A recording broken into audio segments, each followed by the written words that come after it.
안녕하세요. 오늘도 사연살롱을 찾아주셔서 감사합니다. 저는 올해로 결혼한 지 3년차가 돼가는 아직은 신혼이라 생각하는 30대 여성입니다. 남편과는 꽉 찬 2년 연애했고요. 살짝 철이 없어 생각 없는 말로 저를 화나게 하는 인간이지만 사람은 착해서 데리고 살고 있어요. 저는 원래 사람은 고쳐 쓰는 거 아니라고 생각하는 사람인데 남편은 고치면서 살아보려고요. 사실 연애 때와 달라진 남편의 모습에 신혼 초 실망도 했었는데 그때 저희 시어머니의 진정한 모습을 보고 남편이 아닌 시어머니에게 반해 지금까지 잘 지내고 있습니다. 솔직히 많은 채널에서 사연 이야기를 들으면 시어머니 때문에 마음고생, 몸고생하는 며느리가 참 많잖아요. 그런데 저는 그의 반대인 시어머니를 만나 받아본 적 없는 엄마의 사랑까지 받고 있으니 이런 사연은 널리 소개해야 맞다는 생각에 난생 처음 사연이라는 걸 보내봅니다. 저처럼 남편보다 시어머니를 더 좋아하는 며느리가 또 있는지 계신다면 반갑게 댓글 달아주세요. 그럼 제 본격적인 사연을 시작해 보겠습니다. 부디 끝까지 재미있게 들어주세요. 저와 남편은 같은 회사 입사 동기였어요. 나이는 3살 차이가 나는데 남편이 저보다 오빠였죠. 그리고 인턴 기간부터 입사까지 함께 해오면서 동기다 보니 정이 들어버렸는데 정식 입사 후엔 근무하는 부서가 달라졌지만 저랑 남편은 밥도 같이 먹고 고민 상담도 하고 서로 많이 의지하며 지냈어요. 남녀가 그렇게 의지하며 시간을 보냈으니 이성적인 감정이 싹 트는 것은 어쩌면 당연한 일이었고 누가 먼저라고 할 것도 없이 서로에게 끌려 저희는 비밀 연애를 시작했는데 말이 비밀 연애지 나중엔 저희 둘만 모르고 저희 주변 사람들은 전부 알고 있었더라고요. 티를 좀 냈어야지. 아니 그 정도면 그냥 대놓고 우리 사겨요 하는 거 아니야? 어디 겁도 없이 신입들이 눈이 맞아서는. 아 대리님, 저희는 숨긴다고 숨긴 건데 죄송해요. 어쭈? 죄송하긴 뭐가 죄송해? 다 큰 어른이 누굴 만나든 자유지. 다만 남자친구 없고 언제 마지막으로 키스했는지 기억도 안 나는 나를 위해서는 좀 조심해줘. 아님 좋은 남자 있으면 소개를 해주던가. 참고로 나 연하 좋아한다? 네? 아 열심히 찾아보겠습니다. 농담이야. 축하한다고. 누가 보면 내가 질투해서 엄청 뭐라고 하는 줄 알겠네. 같은 부서 아니니 크게 걱정은 하지 않겠지만 일에는 지장 주면 안 된다. 내 스타일 알지? 우리 과장님 부장님 다 놓쳐놔라. 얄짤없다. 당연하죠. 일은 일, 연애는 연애. 잘 알고 있습니다. 조심할게요. 그래, 우리 임사원은 알아서 잘하겠지. 근데 지사원은 좀 조심시켜야겠더라. 아주 입이 귀에 걸려서 티 완전 나. 내 정보통에 의하면 지사원 핸드폰 배경화면이 임사원 셀카라고 하던데? 네? 진짜 저는 철저히 조심한다고 조심했는데 줄줄 새고 있는 바가지는 따로 있었어요. 그리고 그날 저녁 남자친구였던 남편의 핸드폰을 바로 확인했는데 정말 제 사진이 대문짝만하게 있더군요. 저는 화들짝 놀라서 이렇게 하면 어떡하냐고 회사에 소문 다 났다고 책임지라고 했는데요. 그때 남편은 한박 웃음을 지으며 언제든 자기는 저를 책임질 준비가 되어 있다고 했어요. 그냥 제가 너무 좋으니까 나사 하나가 빠져 있더라고요. 물론 제가 너무 좋아서 미치겠다는 이 남자가 저 역시 너무 좋았지만 회사 입사한 지 3개월도 되지 않아 제 존재감을 공개 연애로 알리게 되어 민망할 따름이었어요. 그래서 조금이라도 실수하지 않고 능력을 인정받겠다는 일념으로 일도 엄청 열심히 했는데요. 다행히 저는 기회를 잘 잡아 입사 동기 중에 가장 빠른 승진을 하는 영광의 주인공이 될 수 있었어요. 저희 회사가 철저히 능력평가 시스템이었거든요. 그 점이 마음에 들어 입사를 하게 된 거였는데 그만큼 능력이 없다고 판단되면 가차없이 해고하기로도 유명했어요. 이쯤 얘기하면 저희 업계 사람들은 저희 회사가 어떤 회사인지 알 정도로 저희 회사가 꽤 유명한데 저는 그 점이 좋았어요. 능력만 있으면 어떤 사람도 눈치 보지 않고 자유롭게 일할 수 있으니까요. 그런데 남편의 입장에서는 그 점이 그다지 메리트가 아니었는데요. 남편은 저에 비해 승진하고 싶은 욕심도 없고 소위 말하는 워라밸을 중요하게 생각하는 사람이라 연봉도 미미하게 올랐는데 그게 연차가 쌓이다 보니 제 연봉이랑 남편 연봉이 차이가 나기 시작했어요. 같이 인턴으로 시작해서 신입으로 입사했는데 점점 우리 둘의 입지와 연봉 차이가 나게 된 거죠. 다행히 남편이 그런 점에 열등감을 느끼고 스트레스를 받는 사람이 아니라서 큰 문제는 없었지만 남 말하는 걸 좋아하는 사람들에겐 저희 커플이 이야기 소재로 딱이었어요. 여자인 제가 욕심도 많고 기가 세서 남편 눈을 다 잡아먹어 승진을 못한다. 남편이 일 잘하는 와이프 이용해 편히 살고 싶어 저를 만난 거다 등등. 자기들끼리 모래성을 쌓았다 부셨다. 저희를 가만두지 않았는데 그게 흘러 제 귀에 들어왔다는 게 문제였어요. 저랑 남편은 정말이지 아무 문제도 없는데 꼭 우리가 문제가 있길 바라는 사람들 같더라고요. 그때는 일 때문이 아니라 일이랑 상관없는 사람들 때문에 스트레스 받기도 했는데 남편은 저에게 이렇게 말했어요. 신경 쓰지 마. 자기는 왜 쓸데없이 그런 일로 소중한 에너지를 써? 어떻게 신경을 안 써? 회사에 가면 보는 사람들이고 얘기가 다 들려오는데. 자기한테 그 얘기 전달하는 사람도 이상한 사람이야. 안 들으면 모를 일을 굳이 왜 알려주는 건데? 그리고 중요한 건 나랑 자기가 아무렇지 않다는 거잖아. 난 정말 신경 1도 안 쓰는데 자기는 소문처럼 내가 자기보다 연봉이 낮아서 싫어? 내 매력이 막 반감되고 그래? 누가 그렇대. 그거야 자기 할 탓이지. 그니까 나도 상관없거든. 자기는 일을 좋아하는 일 중독자지만 나는 내 생활을 유지할 돈만 있으면 만족해. 그럼 된 거 아니야? 우리가 아무렇지 않다는데 어쩌라고. 그냥 지들이 우리가 부러워서 그러나 보다. 측은하게 생각하고 넘겨. 인생이 얼마나 심심하면 저런 쓸데없는 일로 시간을 낭비하겠어. 나는 그렇게 생각해. 자기는 속편해서 좋겠다. 근데 이건 성격 차이잖아. 자기는 자기랑 상관없으면 신경 꺼버리지만 나는 그게 안 된다고. 그럼 그런 생각이 들려고 할 때마다 이 오빠를 생각해. 그럼 다시 막 기분이 좋아지지 않나? 난 그런데 우울하고 짜증나고 그러면 핸드폰 열어서 내 여자친구 얼굴 한번 보고 이따 저녁엔 같이 뭘 먹을까 고민하고 그럼 그런 기분이 싹 사라지더라. 자기도 한번 해봐봐. 그런 의미로 자기 핸드폰에 내 사진이 뭐가 있나 한번 볼까? 이왕이면 잘 나온 사진이 있으면 효과가 더 좋거든. 이렇듯 제 남편은 누가 보면 속도 없이 허허거리는 사람이라고 생각할지 몰라도 사람 자체가 좋은 사람이었어요.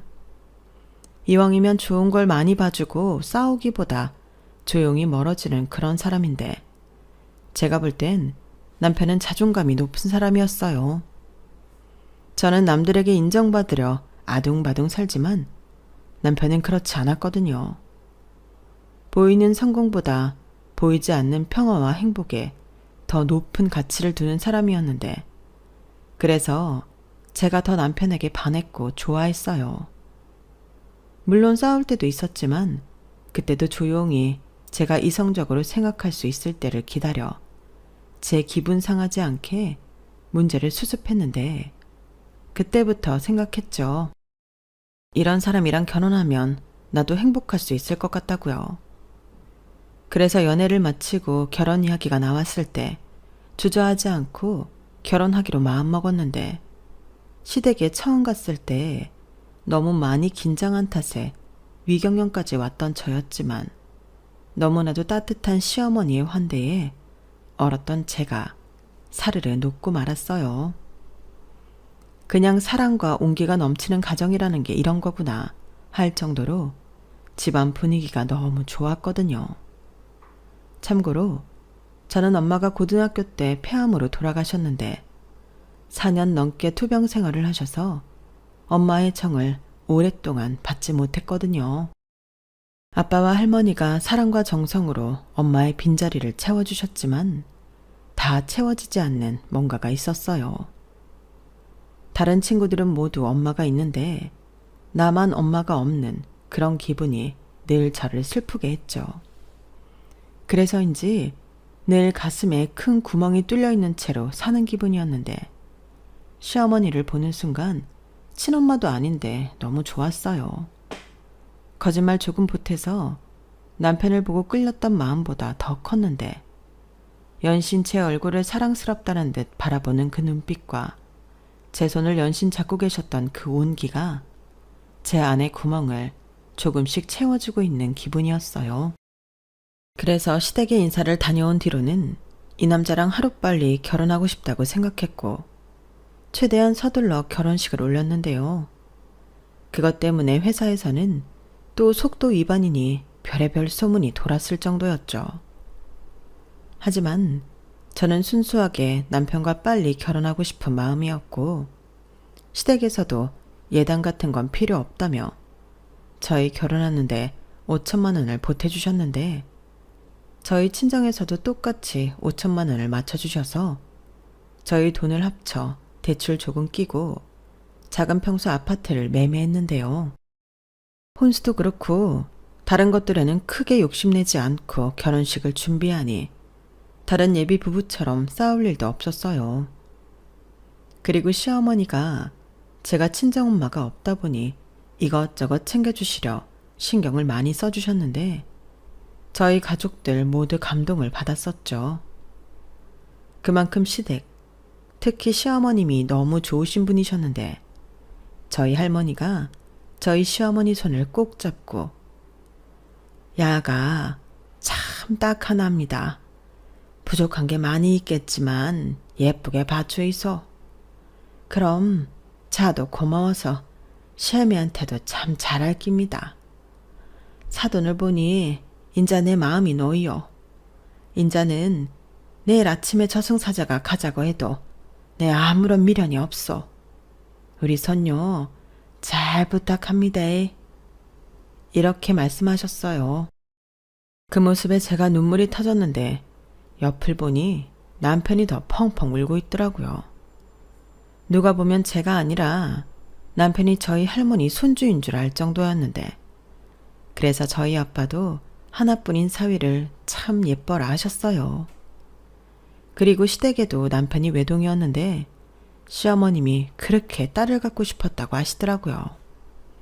하지만 건강이 좋지 않으셔서 남편을 낳고 자궁수술을 받으셨다고 했는데 그래서 늘 희망사항으로 딸 같은 며느리를 갖고 싶다고 매일 성당에 나가 기도를 드렸다고 했어요.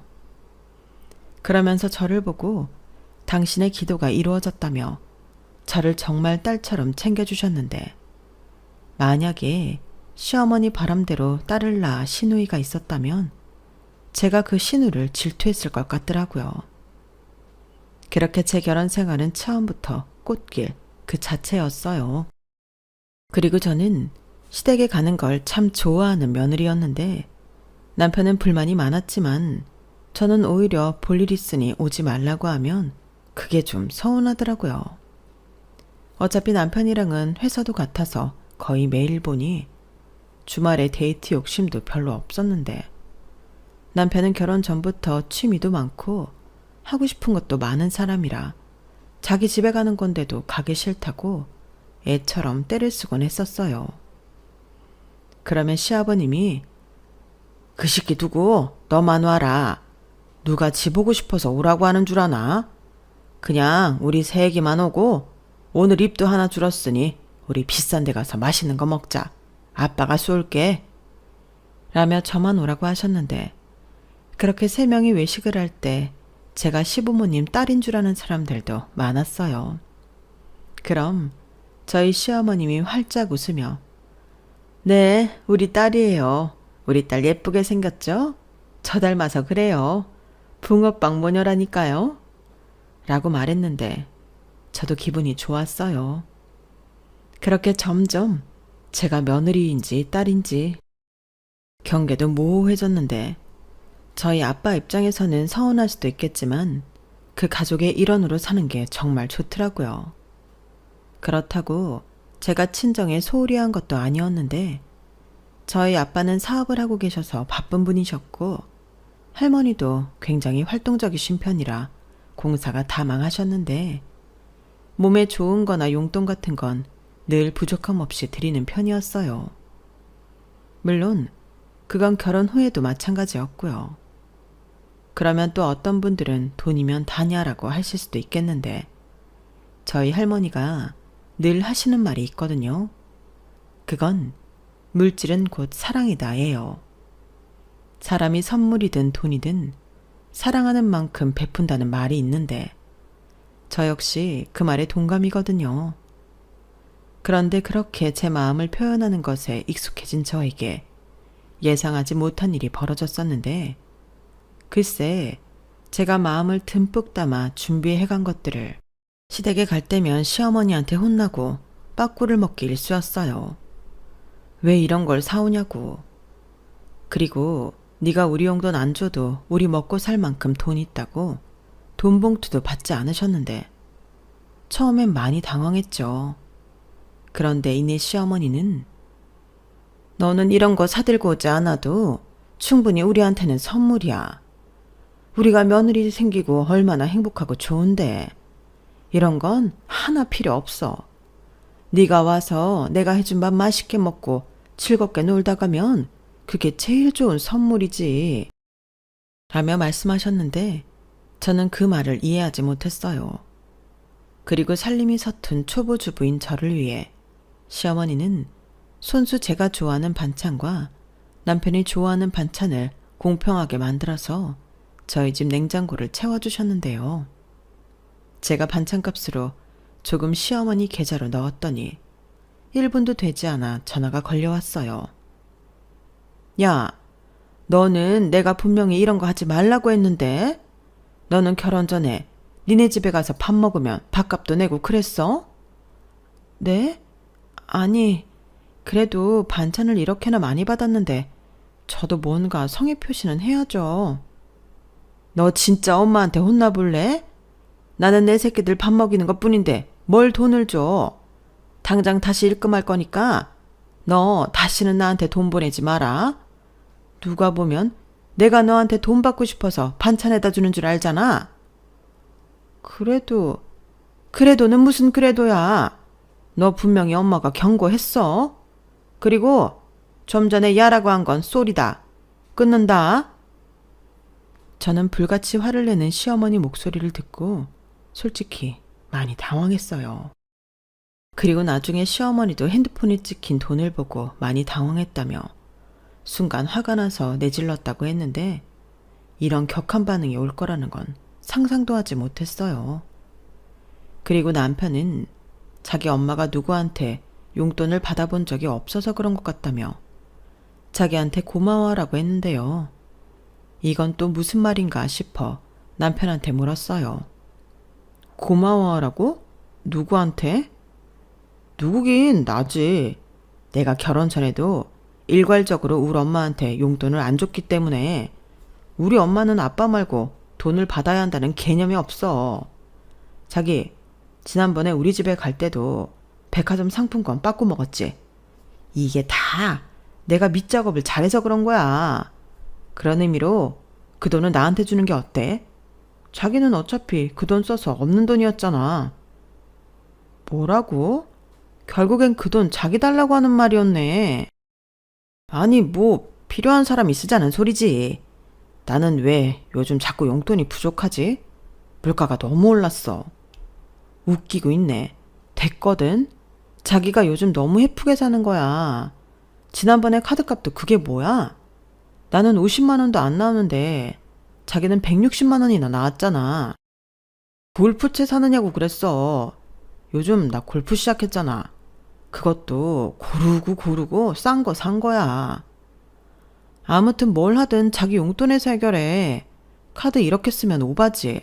한도 확 줄여버린다. 진짜 너무하네. 이래서 남자들이 결혼을 하면 가오가 떨어진다고 하는 거야. 우리 와이프는 화끈해서 안 그럴 줄 알았는데 이거 완전 실망이네. 누가 할 소리. 나는 자기가 이렇게 사치가 심한 줄 결혼 전에는 몰랐는걸? 아니, 이걸 어머님이 봐줬다고? 우리 엄마는 내가 얼마 쓰는지 몰랐지. 용돈도 안 주는데 내가 남는 게 돈밖에 더 있겠어? 근데 지금은 자기가 내 월급 통장 가지고 있잖아. 이건 독재야. 시끄러워. 우리도 얼른 돈 모아서 큰 집 가야지. 그래야 아이도 낳고 살 거 아냐. 자기 외동이라 외로웠다고 애기 최대한 많이 낳고 살고 싶다며. 나도 그래. 그야. 에이씨, 알았어. 저는 불만으로 가득한 남편한테 눈을 살짝 흘겨주고 그래도 기분을 풀어주려 좋아하는 음식 배달을 시켜줬어요. 저희 남편이 피자 킬러거든요. 그런데 저는 피자를 먹으면 잘 소화를 시키지 못해 잘 안 먹는데 그날 남편을 위해서 저녁으로 피자를 먹었어요. 냉장고엔 시어머니 사랑이 가득한 반찬이 많았지만 그날은 피자만한 게 없었죠. 그렇게 피맥으로 남편 기분을 풀어줬는데 그달 저희 친정에 용돈 보내는 날이 되었어요. 전에는 시어머님이 용돈이라면 질색을 하니 별 생각이 없었는데 회사에서 점심을 먹고 친한 선배랑 이야기를 하다 부모님 용돈에 대한 이야기가 나왔는데 뜻밖의 반응에 제가 놀랄 일이 있었어요. 저는 결혼 전에도 저희 할머니한테 50만 원씩 보내드렸거든요. 그리고 보너스가 나오는 달에는 50만 원을 더해 100만 원을 보내드렸는데 제가 아무 생각 없이 이야기를 주고받다 시어머니는 용돈을 싫어하셔서 안 보내드리고 저희 집에만 용돈을 보내고 있다고 말을 하니 선배가 놀란 얼굴로 말했어요. 그럼 자기는 지금까지 시댁에는 용돈 한 번 안 드린 거야? 네, 저희 어머니가 너무 싫어하셔서. 그럼 안 되지. 어머, 다혜씨 큰일 나겠다. 왜요? 제가 안 드리고 싶어서 그런 것도 아닌데. 그리고 싫다고 하시는데 방법이 없잖아요. 그래도 그게 아니지. 친정에 용돈을 보내려면 양가 똑같이 해야 뒷말이 없어. 시어머니가 다혜씨가 매달 친정에 돈 보내는 거 알아? 네? 그거야 굳이. 그치? 모르잖아. 이게 알고 있는 거랑 모르는 거랑은 완전히 기분이 다르거든. 그러지 말고 시어머니한테 나는 매달 친정에 얼마씩 드리고 있다. 똑같이 드리고 싶다. 이렇게 말씀드려봐. 그때도 싫다고 하시면 그땐 자기 말처럼 괜찮은 거지 뭐. 아, 그런 거예요? 저는 선배의 말을 듣고 그날 저녁 바로 시어머니에게 전화를 드렸어요. 그리고 어떻게 말을 시작할까 고민하다 그냥 솔직하게 이야기를 들었는데 시어머니가 깊게 한숨을 내쉬더라고요.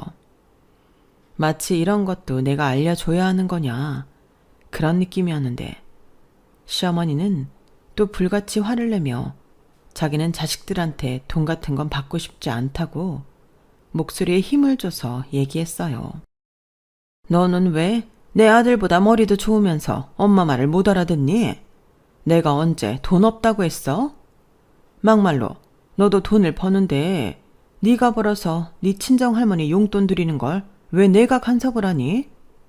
물론 나도 네 아빠 퇴직하고 돈 궁하면 그래 사람 마음은 어떨지 모르니 그때는 바랄지도 모르지.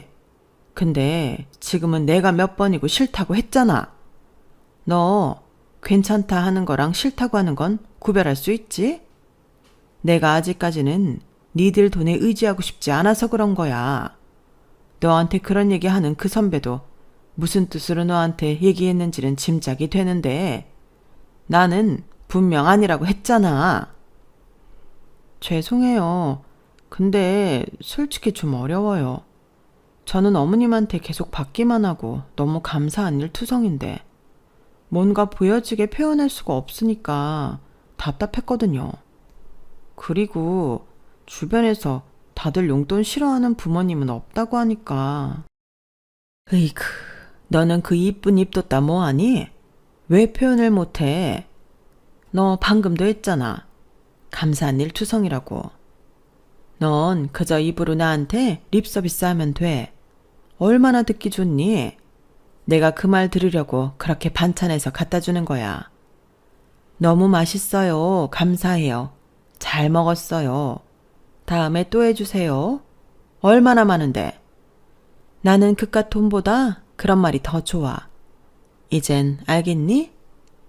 네, 이젠 정말 잘 알겠어요. 그리고 너무너무 감사합니다. 어머님이 제 시어머니라서 진짜 다행이에요. 어머, 어쩜. 하나를 알려주니까 열을 하네. 그래, 나도 네가 내 며느리라 너무 좋다. 그럼 너 피곤할 테니 이만 전화 끊자. 수고해라, 우리 딸 같은 며느님. 어때요? 저희 시어머니 진짜 너무 좋으신 분인 것 같지 않나요? 저는 시어머니들은 전부 며느리를 어떻게든 괴롭히고 부려먹으려고 하는 사람들인 줄 알았어요. 그런데 정말로 만난 제 시어머니는 그것과 다르게 천사가 따로 없다 하는 그런 분이셨고, 저는 그저 립서비스가 아닌 정말 감사한 마음으로 시부모님에게 잘할 수밖에 없는 며느리가 되었는데요. 문제는 엉뚱한 곳에서 어이없게 터졌어요.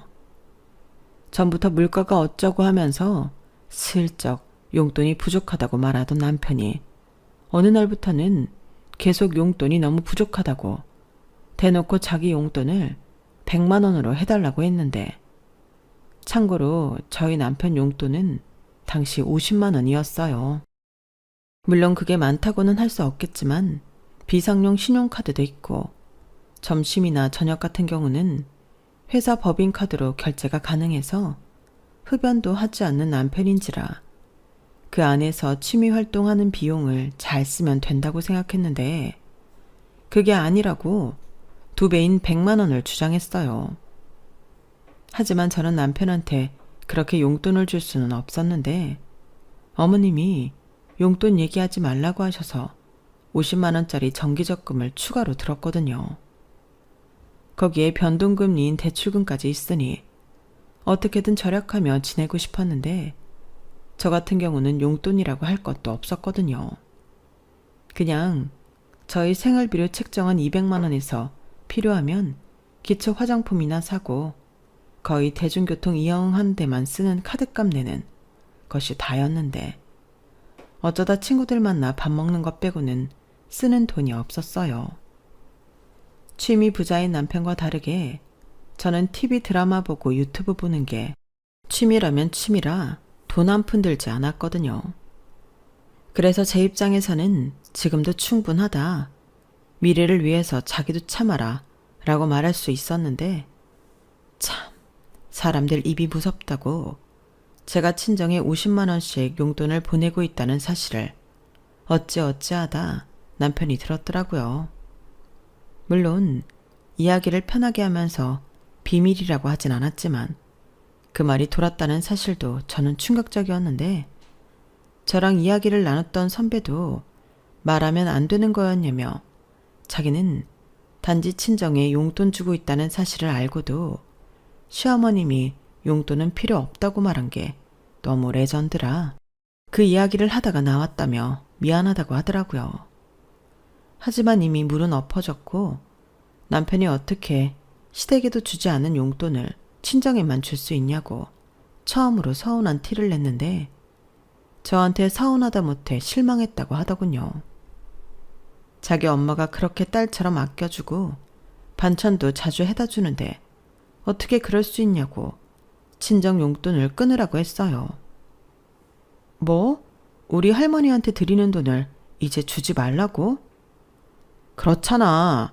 시집 갔으면 출가 외인이고 우리 엄마도 안 받는 용돈을 왜 할머님이 받아? 장인어른 있잖아. 손녀한테 용돈을 받는 할머니가 어딨어? 그리고 할머니 연금도 나오고 나름 부자 아니야? 그거랑 무슨 상관이야. 나는 결혼 전에도 우리 할머니한테 용돈 보냈고 나 이만큼 키워줬으니까 내 힘 닿는 데까지 계속 드리고 싶어. 그리고 어머님한테도 말씀드렸고 어머니가 원하시면 똑같이 드릴 생각이었다고. 그래서 우리 엄마가 안 받겠다고 했으니 상관없다? 그래, 어머님이 괜찮다고 하면 된 거 아니야? 야, 진짜 너무한다. 우리 엄마는 자기가 이렇게 자기 친정만 챙기는 걸 알면 얼마나 서운할까? 남편은 저런 식으로 계속해서 저를 이기적이고 나쁜 며느리로 내몰았어요. 그 말을 듣는데 저도 기분이 나빴고 남편은 무조건 똑같이 하라며 똑같이 하는 것도 자기 입장에서는 많이 양보한 거라고 했는데 그땐 저도 화가 나서 목소리를 키우고 싸웠어요. 양보를 했다고? 자기가 뭘 양보해? 친정이랑 시댁이 똑같냐? 자기 아까 분명히 그랬지? 우리 엄마가 원하면 똑같이 드릴 생각이었다고. 그것부터가 잘못됐지.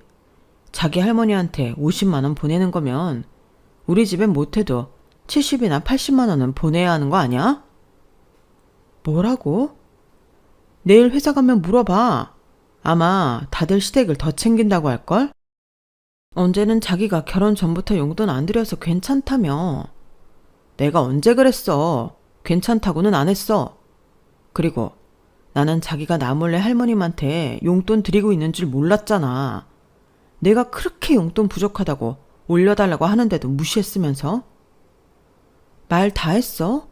내가 우리 할머니한테 자기 몰래 용돈을 드렸다고? 왜 말을 그렇게 해? 좋아. 그럼 말 나온 김에 제대로 따져보자. 내 월급 420만 원이거든? 자기 월급 얼만지 알지? 290만 원. 그럼 내가 더 버는데 이 집에서 나보다 못 버는 자기가 돈 더 많이 써. 그럼 이건 공평한 거야? 왜 내가 더 버는데 자기는 왜 생활비 똑같이 내? 거기에 용돈까지? 진짜 이거야말로 계산에 안 맞는 거 아니야? 뭔 계산이 그래. 부부 재산은 공동이지. 공동 같은 소리 하네. 버는 만큼 쓰는 게 공평하지. 그럼 다음 달부터 자기 용돈은 20만 원이야. 그리고 30만 원은 어머니한테 드릴게. 그리고 내가 더 버니까 내가 안 쓰는 용돈 우리 할머니 드린다고 생각하고 나는 똑같이 50만 원 보낼 거니까 불만 있으면 돈을 더 벌어와. 야, 진짜 1억이야? 돈 좀 더 번다고 유세냐? 아님, 나더러 지금 자기보다 못 번다고 바가지 긁는 거야? 시작은 자기가 먼저 했어. 그러게, 왜 가만히 있는 사람을 건드려? 뭐가 맞는지 따져보자며. 저희는 그날 결혼하고 처음으로 부부싸움이라는 걸 했어요. 그것도 생각보다 크게 했는데 제가 남편을 너무 과대평가했는지 마음이 너무 좋지 않더라고요. 그리고 그 마음은 생각보다 오래 갔는데 저도 남편한테 한 말이 있으니 시어머니가 또 뭐라고 하실 걸 알지만 남편 보라고 남편한테 20만 원, 시어머니한테 30만 원을 그달 용돈으로 보냈어요. 그러자 정말로 화가 난 시어머니가 전화가 아닌 퇴근 시간에 맞춰서 저희 집에 그 돈을 인출해서 찾아오셨는데요. 얼마나 화가 나셨는지 무서웠어요. 그때 하필이면 남편이 회식이 있다며 제가 먼저 퇴근했는데 시어머님이 떡하고 기다리고 계실 줄은 꿈에도 몰랐죠. 야, 너 정말 도대체 왜 이러는 거야? 돈이 너무 많아서 막 주체가 안 되니? 그럴 거면 째째하게 30만 원 말고 300만 원을 줘라.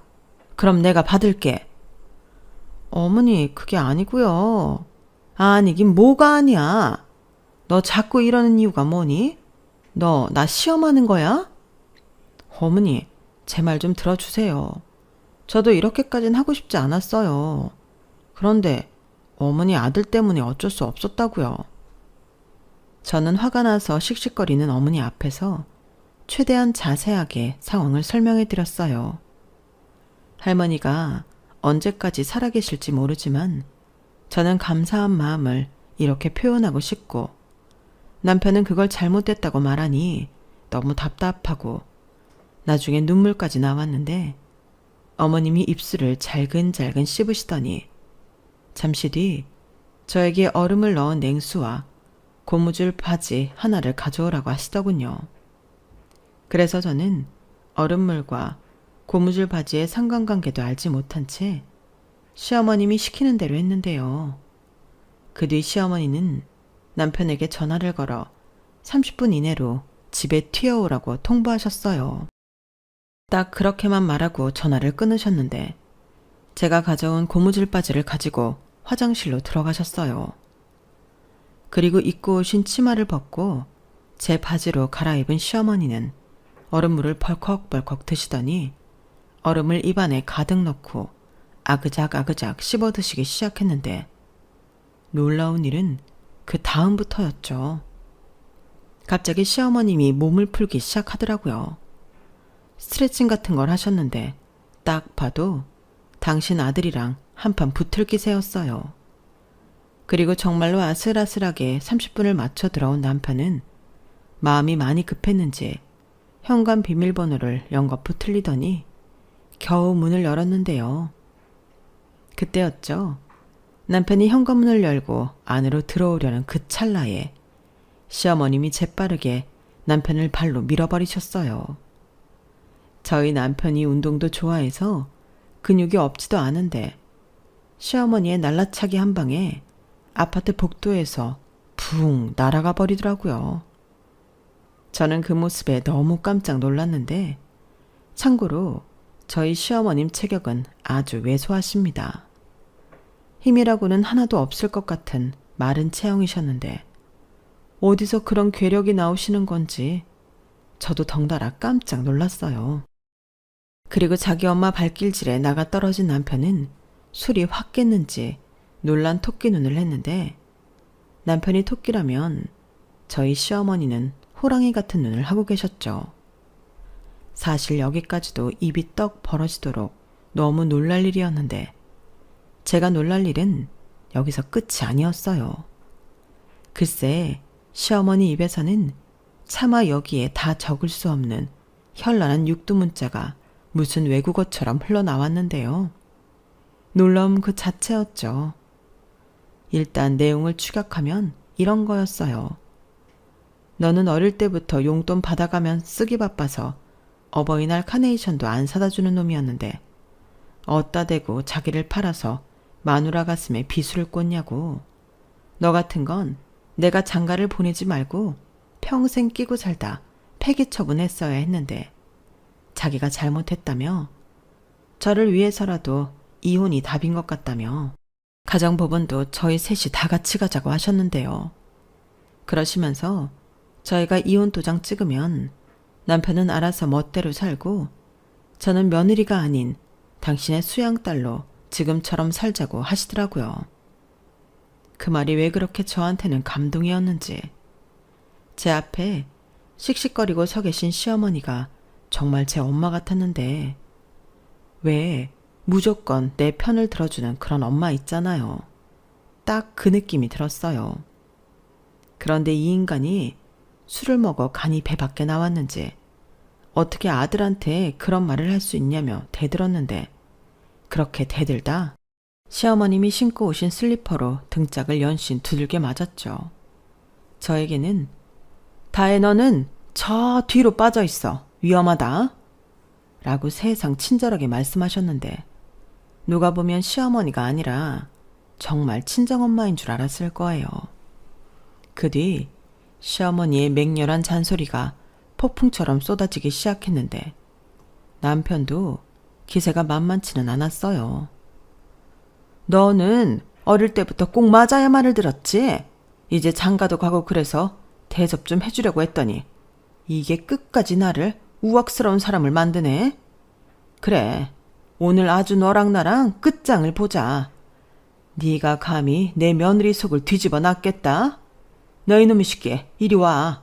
너, 내가 아주 오늘 확실하게 AS 해버릴 테니까. 엄마는 내 엄마야. 아니, 지금 번지수가 틀린 거 모르겠어? 나는 엄마도 다혜 할머니처럼 용돈 받으라고 대신 싸워준 거라고. 용돈 같은 소리 하네. 언제 네가 나 양말 한 짝이라도 사다 준 적 있어? 없지. 근데 이젠 며느리도 있으니까. 그 입 닥쳐? 지가 할 것도 아니면서 어디서 주둥이를 나불거려? 내가 니놈 속을 모를 것 같냐? 엄마가 너 어릴 때부터 말했지? 넌 꿍꿍이가 너무 잘 보이는 인간이니까 평생 정직하게 살라고. 내가 어디 니놈의 속을 맞춰봐?